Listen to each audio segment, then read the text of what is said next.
வணக்கங்க. வீட்டுக்காரி மேலே கோபமாக இருக்காங்க. தோசை சுட சொன்னதுக்கு நான் தோசை சுட்டேன்னா மொல்லையே சுடுறது இல்லையா, ஒப்பா தான் சுடணுங்காங்க. அவங்க ஒப்பானா மொறு மொறு மொறு சுட நைட்டாக கொடுக்குங்க. கோபமாக இருக்கியாம்மா என் மேலே? ஆமாம். ஏக்கு தோசை சுட வச்சுக்கல.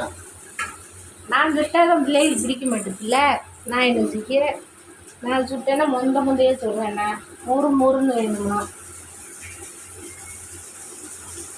அப்போனா அவர் பதம் சுட்டு கொடுக்கணும்.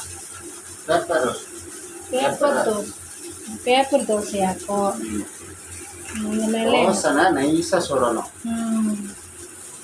நீங்கள் செய்ய எனக்கு தெரிஞ்சதை நான் செய்ய முடியும்.